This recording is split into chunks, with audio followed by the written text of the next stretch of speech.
Let's do some tempering.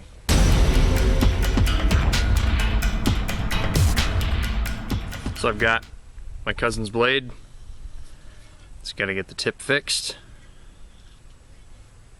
And he tells me that it's made of, I think it was 1080 high carbon steel, so that means it can hold the temper.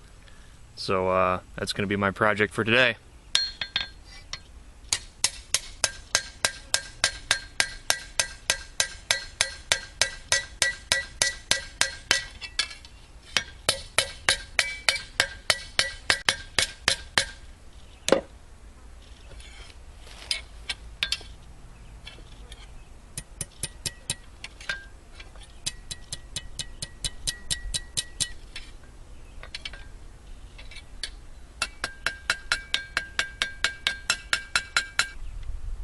And all fixed. Nice and straight.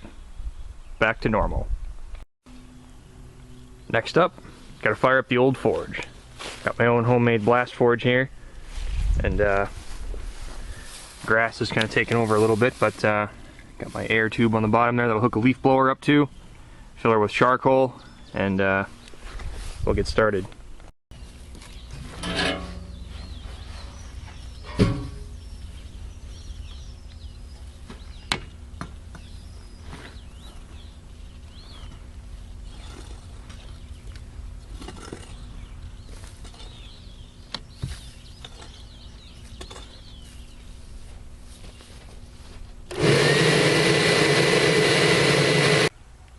Okay, so I've got her cleaned out, and we've got my air holes all right there, pretty cleaned out. Got my leaf blower hooked up pretty good, so I can start filling her with charcoal. Okay, back with the torch. Turn it up a little bit. That's pretty good.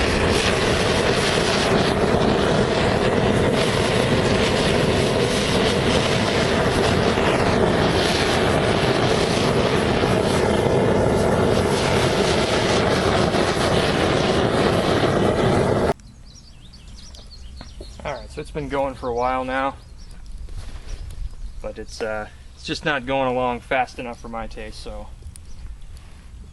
I'm just going to add a little liquid encouragement.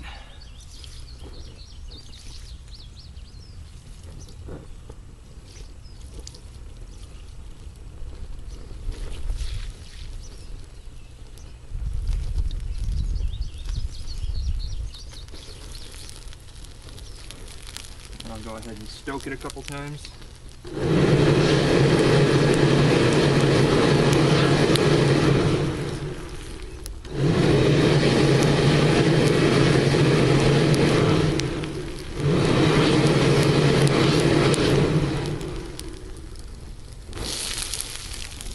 So I'm about to start the forging process, and that means I'm going to have to cuddle up to this fire pretty close, and my squishy flesh is not meant to do that, so I'm in full welding leathers, plus my apron, and my trusty welding helmet. So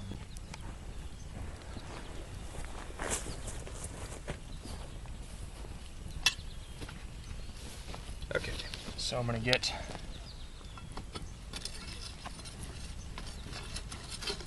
this thing nice and worked in there. It's in the coals real good. Just like that. And I got my dummy steel here. That's what I actually use this for, is when I'm gonna quench it in that tube back there, which is full of motor oil.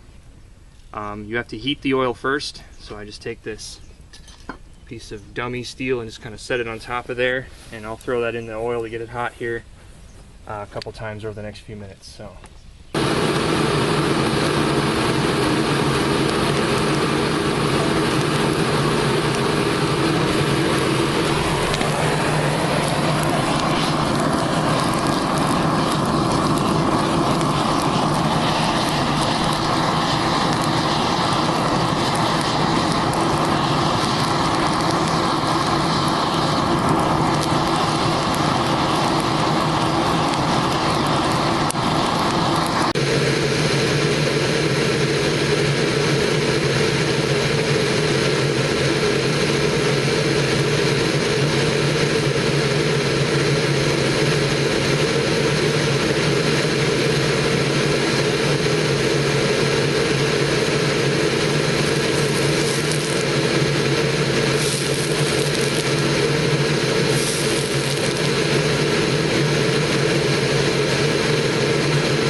And it's done.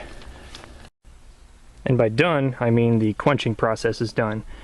Now it's really hard but really brittle at this point. So technically what the process I just did, that's called hardening or quenching, is what that process is actually supposed to be called, not tempering. Tempering is the process that I'm going to do next, so we'll get to that.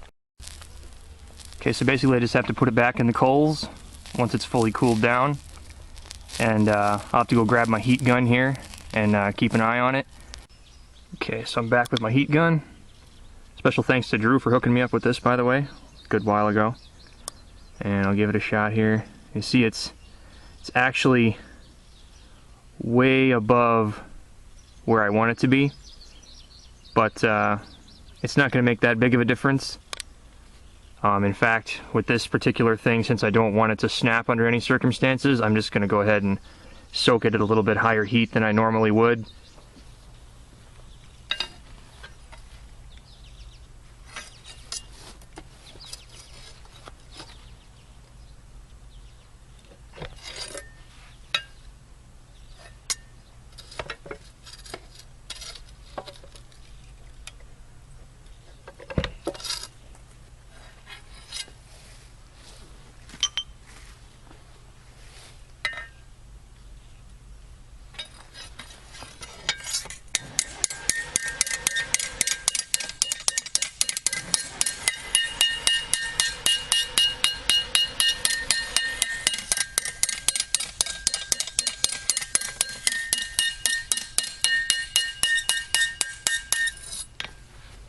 That's to get the warping out, and a little bit longer soaking on the forge and it'll be done. Okay, so it's been about an hour since I started putting it on the heat, and about a half hour since I shaped out the warping. So now I'll just take it off of the heat, set it on my anvil, and let the anvil pull the heat out of the steel. And that's pretty much it for today. So the next time I get back in here to make another video, it'll be about the cleaning and shining and etching that I'm going to do to this blade. So that's it for now.